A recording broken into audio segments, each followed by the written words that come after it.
Yo, so here I am. Sad to say that I am the latest inductee to the Broken Collarbone crew.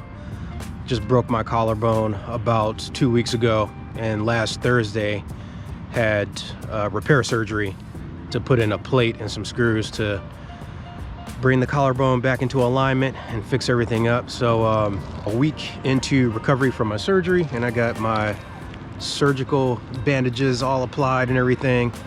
Actually took the bandage off last night and changed the dressing, and it looks pretty raw, as to be expected because it's only been a week since the surgery. But 2 weeks ago did a local group ride with Mike's Bikes, and everything was going well. And on the descent back into town heading towards home, one of the guys in front of me decided to crash and took me with him, and I broke my scapula. So I'm going to document the recovery process and everything that I've been going through.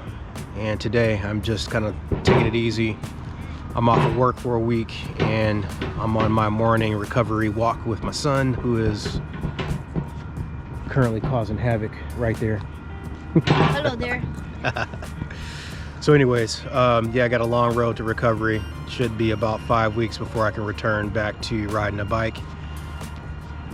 But yeah, broken collarbone. Not the club that I wanted to be in, but I'm finally here. All right, I'm back from my recovery walk. I've been trying to get out and about while I'm home from work with my son to just get a quick walk in while I'm recovering. I don't have my sling on right now. One of the amazing things about this surgery is that the level of pain is not nearly as painful as rotator cuff surgery. A couple years ago, I had this shoulder operated on, and I can tell you that that is probably one of the most painful surgeries that you can have for a shoulder, next to maybe like a full replacement. But yeah, I've got a full range of motion. I'm just not supposed to lift anything heavy, obviously, and lift above my head, but I can pretty much move all around. I've got a minimal amount of pain right here. I'm managing everything with just some Motrin. First 3 to 4 days out of surgery, I definitely was taking advantage of the painkillers that were prescribed to me. But for the most part, all things considered, this could have been a lot worse. When the crash happened, I was going approximately 36 miles an hour. And when the guy crashed in front of me, I had no time to react. So when I went down, I went right over the bars, had a pretty serious concussion. And, you know, obviously with the clavicle break, that was painful, but things could have been a lot worse. But anyhow, I'm going to spend time documenting my workout recovery routine, and I'm bummed from the crash and everything, mostly just because I'm going to be off the bike for a significant period of time, about 6 weeks off the bike, which means that my fitness is going to take a hit. I had been on a pretty regimented fitness routine since about the 3rd week in December, and I was documenting all this with this accountability wall that tracks all of my workouts from December up until 2 weeks ago when the crash happened. So I'm going to walk you through all of everything that I'm going through from that particular point in time where I was tracking all of my events and fitness routines up into where we're at now, where we're going to have to start all over again with building back up to base level fitness. And then I'll document my makeshift pain cave here in the garage. There's going to be some big changes coming because I've just invested in a Zwift ride bike, which means I'm going to sell my Wahoo trainer because the Zwift ride bike comes with that thing, so I won't need this anymore. And I'll be riding in the house and out of this dusty garage. So a lot of interesting details to come. But overall, I wanted to just give some details to anybody that has experienced a broken collarbone recently and they've stumbled onto this video, so that you know what to expect if you are going to approach a surgical procedure to fix the breakage. Some people do not have surgery. I elected to have surgery because I wanted to make sure that number one, I can get back on the bike as soon as possible, and with the surgery that enables you to have a faster healing process. And then also with the type of break that I had, I wanted to make sure I was not going to have a malunion, which means that I could potentially have a deformity in the collarbone, which is visible to the naked eye. So anyhow, I'm rambling, but I'm gonna get on with it, and let me know if you have any questions. Here's some quick context on everything that happened directly after my accident leading up to surgery. I broke my collarbone during a local group ride on a downhill descent due to the rider in front of me crashing and taking me down with him. And of course, all this happened at the end of the ride. It was just a simple 26-mile ride. Ride was going great, of course, until this happened. So I saw the rider ahead of me overcooking a turn. He hit the guardrail and ended up crashing directly in my path, and I had zero time to react. I hit him at roughly 36 miles an hour and got roasted. My jersey and helmet took a beating. Beyond my collarbone snapping, I had a severe concussion because I took the impact directly onto the top of my head, upper back, and shoulder. So timeline for all this happened is July 2nd. This is just a Tuesday evening. Went to the ER after the accident, spent about 3 hours there, got x-rays, saw an orthopedic specialist. While I was there, he gave me the pros and cons on surgery, but he wasn't outright pushing for surgery.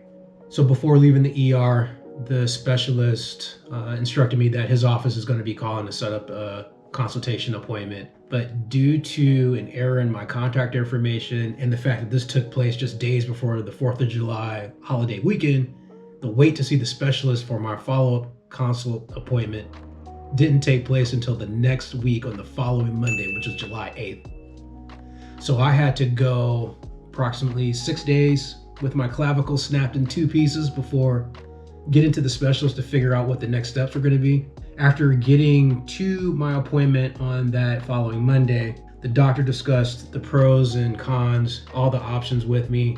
With the severity of my break, I elected for surgery since that would ensure the best recovery outcome. I'm a pretty active guy, and if I did not have surgery, there would be the risk of having like a malunion because my clavicle is pretty well misaligned.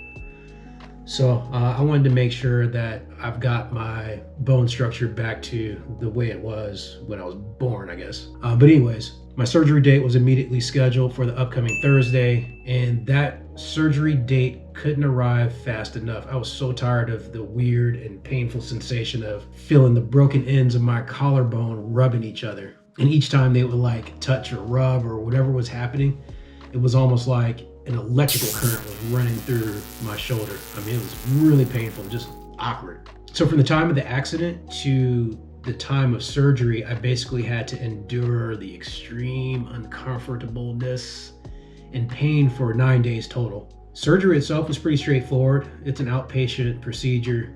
My surgery took about an hour and a half. I arrived at the hospital at 5:30 a.m. in the morning and then got discharged around 11 a.m. But everything went pretty well. I was in serious pain when I woke up directly from surgery, but once I got some pain meds, things got better.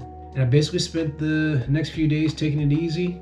Still got out and about with the family. I found it helpful to stay active. So grocery shopping, running errands with my partner, anything that she had going on where I could tag along, I just went with her. It helped me to keep my mind off of the pain. I maintained a consistent medication schedule and also a consistent schedule with icing my shoulder to manage swelling. Also, I was surprised that I was able to sleep in the bed. I anticipated having to sleep over here on my lazy boy. When I had my rotator cuff surgery, I spent 5 weeks on that thing before I could even begin to try to get into bed because it was so painful. So I think I was kind of expecting the same level of pain, but it was nowhere near the pain I experienced when I had my rotator cuff surgery on my left shoulder. I had to prop myself up with a bunch of pillows in the bed, but I was still able to sleep in the bed, and I actually got some sleep. The painkillers that were prescribed to me were really strong, but I stayed on them for just about a week and a half, and then as of now, I've just switched over to taking Motrin, so everything is just being managed pain-wise through Motrin. I don't need any painkillers right now at the moment, thank God. So I removed the bandage. The original bandage that I went home with, I kept it on for a little over a week, and then I just removed it a couple days ago because the original bandage was just starting to kind of like irritate me a bit. So emailed the specialist. He got back to me right away, and he said it's okay to just remove the bandage. And I did, and then once I removed the bandage, boy, it's rough looking. Okay, 1 week post-operation. This is what my scar looks like so far. It's gruesome because of course it's still very fresh.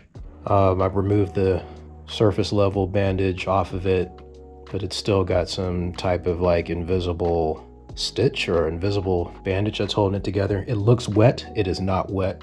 It's completely dry. So I'm just kind of giving it a little bit of time tonight to air out. But yeah, there it is.